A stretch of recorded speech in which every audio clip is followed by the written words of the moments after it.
Queridos irmãos em Cristo, nós queremos acompanhar a leitura bíblica que vem do Novo Testamento, do Evangelho de Lucas, no capítulo 24, versos 36 a 48, que assim nos dizem. Enquanto falavam sobre isso, o próprio Jesus apresentou-se entre eles e lhes disse: "Paz seja com vocês."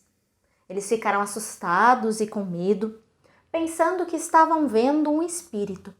Ele lhes disse: "Por que vocês estão perturbados e por que se levantam dúvidas no coração de vocês? Vejam as minhas mãos e os meus pés. Sou eu mesmo. Toquem-me e vejam. Um espírito não tem carne nem ossos, como vocês estão vendo que eu tenho." Tendo dito isso, mostrou-lhes as mãos e os pés. E por não crerem ainda, tão cheios estavam de alegria e de espanto, ele lhes perguntou: "Vocês têm algo aqui para comer?" Deram-lhe um pedaço de peixe assado e ele o comeu na presença deles. E disse-lhes: "Foi isso que eu falei enquanto ainda estava com vocês. Era necessário que se cumprisse tudo o que a meu respeito estava escrito na lei de Moisés, nos profetas e nos salmos." Então lhes abriu o entendimento para que pudessem compreender as Escrituras.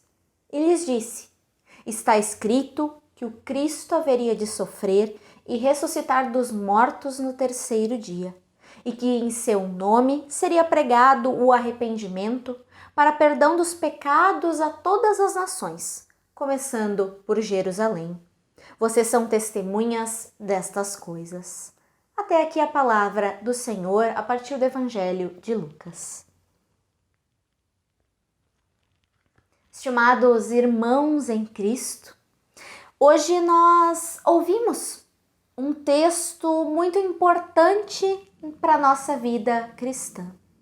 Um texto onde Jesus aparece no meio dos seus discípulos na cidade de Jerusalém.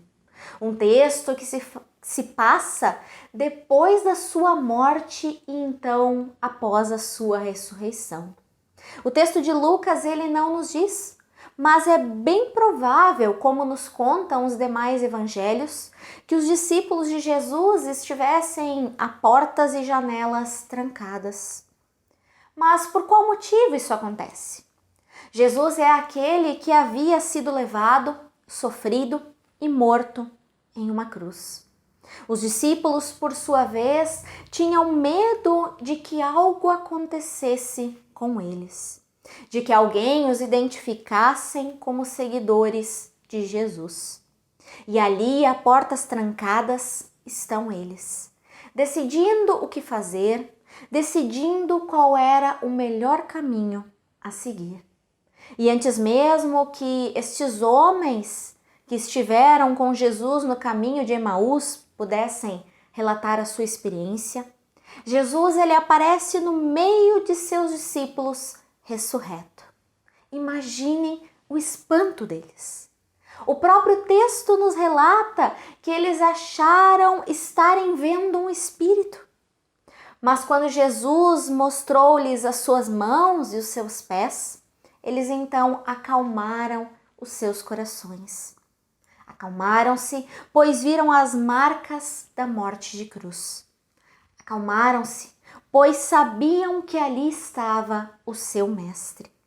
E para aqueles que ainda possuíam alguma dúvida, Jesus deixou que tocassem as suas feridas e logo em seguida pediu algum alimento para que assim mostrasse que era mesmo ele que estava ali. Mas por qual motivo Jesus tem a atitude de mostrar as suas feridas? Seria para apenas crerem que era mesmo o mestre que ali estava?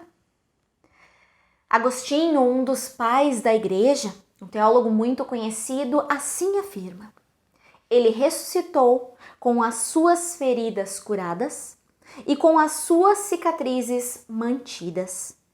Por isso, pois, ele julgou útil para os seus discípulos que as suas cicatrizes fossem mantidas, para que por meio delas as feridas dos corações fossem curadas.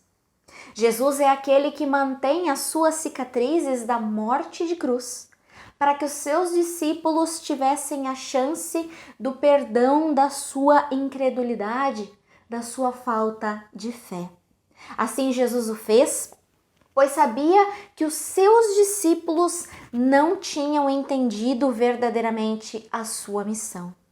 E ao mostrar as marcas da morte de cruz e vir ao encontro dos seus discípulos, Jesus o fez para que os olhos destes discípulos então se abrissem. Só assim Jesus poderia continuar a sua missão. Só assim ele poderia preparar os discípulos para aquilo que viria a seguir. A partir do comer, assim como Jesus faz na instituição da Santa Ceia, onde alertou da sua morte, Jesus novamente come e faz com que esta refeição anuncie a sua ressurreição. Depois de comer e dar um certo tempo aos seus discípulos, para que então eles entendessem tudo aquilo que tinha acontecido, Jesus passa a instruí-los, passa a ensiná-los. E ele assim o faz, lembrando de palavras que continham no Antigo Testamento, palavras de Moisés, dos profetas e dos salmos. Palavras essas onde Jesus Cristo é o centro e que não podem ser interpretadas sem ele, sem tudo aquilo pelo que passou Jesus, sem o seu tempo de ensino, sem a sua morte e ressurreição. Aqui, Deus ele abre as mentes e os corações desses discípulos por meio da sua palavra e da fé. Assim como com aqueles homens no caminho de Emaús, Jesus ele dá entendimento dos textos bíblicos para os seus discípulos. E isso acontece não para que eles apenas entendam e guardem essas palavras para si. Não. Jesus tem um propósito muito maior ao agir dessa forma. Ele quer que esses homens e mulheres preguem sobre a morte e ressurreição de Cristo. Preguem que essa morte gera arrependimento para a remissão dos pecados. A missão, aquela que foi iniciada por João Batista, deve continuar então com os discípulos de Jesus. É por isso que Cristo ele permanece com eles por alguns dias. É necessário que estes homens entendam e creiam na ressurreição de Jesus e possam anunciar que assim como eles têm a chance de perdão dos pecados, quando os confessam de coração, cada pessoa, não só de Jerusalém, mas em todos os lugares e épocas do mundo, tem a mesma chance. E por meio desses homens e mulheres e do constante anunciar dessas palavras que hoje nós ouvimos, nós temos também essa chance. Isso acontece pois homens e mulheres foram alcançados pela palavra de salvação. A palavra que nos lembra que Cristo ressuscitou e que um dia voltará para buscar aqueles que verdadeiramente creem. A pergunta que nos cabe refletir é a seguinte: se essa palavra me alcançou, pois homens e mulheres não deixaram de anunciar a palavra de salvação, eu vou cumprir a minha tarefa de não apenas vivê-la, mas anunciar esta palavra a mais pessoas? Se sim, quando que eu vou começar? Reflita nessas perguntas. Pense em como tem sido o teu viver cristão. Se ele é um viver apenas de domingo ou de final de semana, onde eu cumpro o meu dever de ir à igreja ou acompanhar o culto virtualmente, ou se é um viver onde eu amo a Cristo e por aquilo que ele fez por mim, eu quero anunciar a sua palavra a toda e qualquer pessoa? Lembre-se, é necessário que assim como os nossos antepassados anunciaram a mensagem de Jesus, mensagem essa de perdão dos pecados e de chance de vida eterna, que nós também continuemos a anunciá-la. Anunciando essa mensagem, mais pessoas terão esperança nas suas vidas.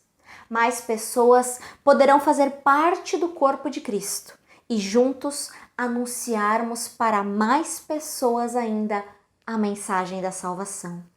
Que Deus te ilumine e mostre qual o único e verdadeiro caminho a seguir. Que a ressurreição de Cristo não tenha sido em vão. Que ela possa ser o centro da tua vida. Que tu possa ser assim um pequeno Cristo ao teu irmão. Amém.